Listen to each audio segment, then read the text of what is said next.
السلام الله عليكم ورحمة الله تعالى وبركاته. داود النبض ميلو باجوكتان waxaad ku soo dhawaataan qodobada ugu doorkaroon wararka idin hayso.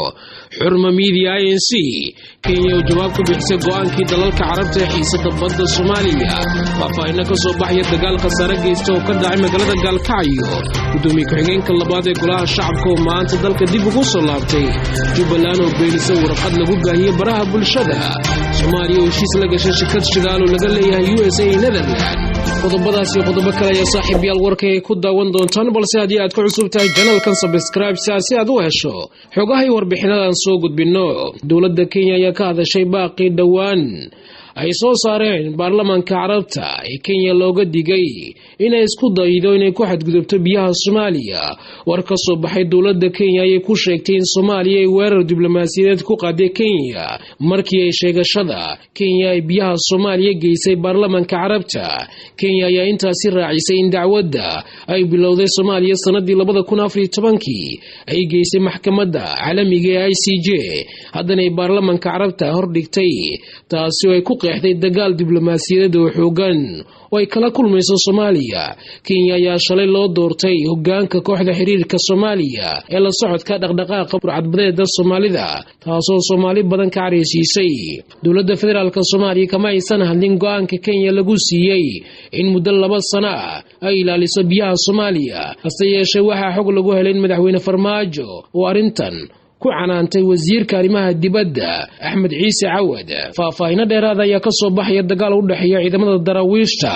dowlad goboleedka Galmudug iyo kuwa nabad sugidda dowladda Soomaaliya oo maanta ka dhacay gudaha magaalada Galkacyo ee xarunta gobolka Mudug. Dagaalkan ayaa ka dambeeyay kadib markii sargaal ka tirsan ciidanka Galmudug uu isku dayay in xoog uu ku maro waddo u xirneed ciidamo ka tirsan kuwa dowladda Soomaaliya ee halkaas ku sugan. Isla markaana waxaa intaasi kadib bilowday dagaal xoogan. Warar aynu helayna ayaa sheegaya in dagaalkaas uu ka dhashay khasaare isugu jira dhimasho iyo dhaawac oo soo kala gaaray labada dhinac ee dagaalamay. inta la xaqiijiyay hal askari ayaa ku dhintay oo ka tirsan ciidanka daraawiishta Galmudug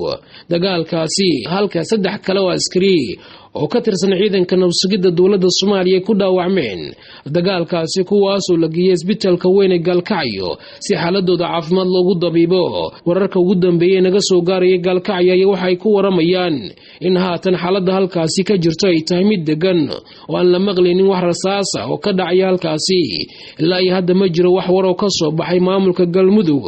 oo ay uga hadlayaan dagaalkii khasaaraha geystay maanta ka dhacay magaalada Galkacyo ee xarunta gobolka Mudug. Gudoomiye ku-xigeenka labaad ee golaha shacabka baarlamaanka federaalka Soomaaliya Mudane Mahad Cabdulla Cawad oo maalmihii la soo dhaafay safar shaqo ku joogay dalkaasi Turkiga ayaa maanta dalka dib ugu soo laabtay. Gudoomiyaha ayaa waxa garoonka diyaaradaha caalamiga Aadan Cabdulle Cismaan Aadan Cadde ee magaalada Muqdisho ku soo dhaweeyay mas'uuliyiin kala duwan oo isugu jira wasiiro ka tirsan xukuumadda federaalka Soomaaliya, xubnaha guddiga joogtada ee golaha shacabka iyo sidoo kale xildhibaano ka tirsan golaha shacabka. Gudoomiyaha oo si diiran lagu soo dhaweeyay garoonka diyaaradaha Aadan Cabdulle Cismaan Aadan Cadde ayaa markii uu soo gaaray garoonka waxa warbaahinta kula hadlay hoolka nasashada ee garoonka Aadan Cabdulle Cismaan Aadan Cadde isagoo u mahadceliyay mas'uuliyiintii kala duwan ay ku soo dhaweysay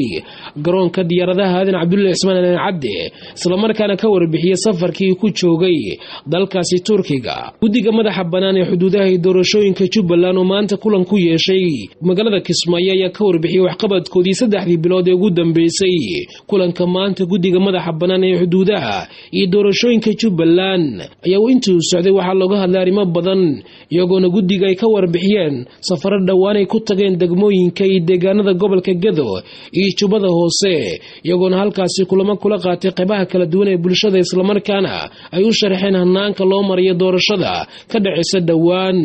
deegaanada uu ka harimiyay maamulka Jubbaland. Gudoomiye ku-xigeenka guddiga madaxa bannaan ee xuduudaha iyo doorashooyinka Jubbaland Axmed Cumar Maxamed ayaa warbaahinta u sharxay waxay u qabsoomay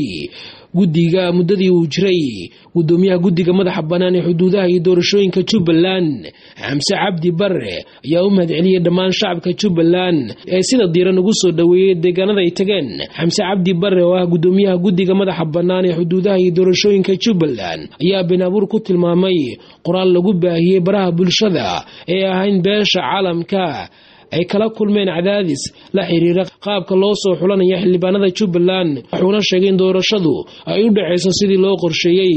guddiga madaxa bannaan ee xuduudaha iyo doorashooyinka Jubbaland ayaa howshooda si habsami leh u wata waxaana dhawaan lagu wadaa in magaalada ay soo gaaraan odayaasha dhaqanka ee soo xulaya xildhibaanada maamulkaasi Jubbaland uu yeelanayo wararka naga soo gaaraya magaalada Dhuusamareeb ee caasimadda maamulka Galmudug ayaa sheegay in hakad uu galay wadahadalkii u dhaxeeyay wafdigii ka socday dowladda federaalka Soomaaliya iyo madaxda al-Sunna wararka ayaa sheegay in dhowr jeer oo la isku soo laabtay aan wali la gaarin wax isafgarad ah dooda ugu badan ee labada dhinac ayaa ku salaysan lambar 1 lacagta al-Sunna ay rabteen la siiyo gaaraysa 4 milyan taasoo culays ku ah dowladda Soomaaliya waxayna halkaasi geysay dowladda Soomaaliya ilaa 2 milyan waxaana taasi diiday madaxda al-Sunna lambar 2 cidda lahaan doonta doorashada cusub ay dhici doonta al-Sunna ayaa doonaysa inay lahaato agaasimka doorashada cusub ee Galmudug haddii meesha laga saaray Xaaf halka dowladdu ay iyada rabto lambar 3 inaan faragelin lagu sameyn karin awoodda dhanka ciidanka al-Sunna iyo maamulkooda taas oo cuntami weysa dowladda lambar 4 in al-Sunna yeelato xeelka ugu badan ee maamulkaas waxaana arrintaasi diiday dowladda 4 qodob ayaa xudunta wadahadalka al-Sunna iyo dowladda waxaana wararkii ugu dambeeyay sheegayaan in wafdigii dowladda ay ku laabteen meelihii laga dejiyay Dhuusamareeb wadahadalada ayaa hadda hakad ku jira waxaana la filayaa in labada dhinac ay soo fadhiistaan markii ugu dambeysay si natiijo loo gaaro dhanka kale madaxweynaha Galmudug Axmed Ducaale Geelle Xaaf ayaa isku diyaariyay safar uu ku tagayo magaalada Dhuusamareeb waxaana duleedka magaaladaas soo buux dhaafiyay ciidamo badan oo tagawarida dagaalka kuwaas oo tabacsan Xaaf ciidamadan oo tagadiidka dagaalka ayaa la sheegay inay soo dooneen madaxweyne Xaaf oo la qorsheynayay safar dhulka ah oo ku tago magaalada Gaalkacyo ee xarunta gobolka Mudug guud ahaan saaxiibayaal inta ayaan ku soo afmeeraya warkii aad kala socoteen Xurma Media INC haddii aad ku cusubtahay channelkan subscribe saar si aad u hesho xogaha iyo warbixinada aan idiin soo gudbino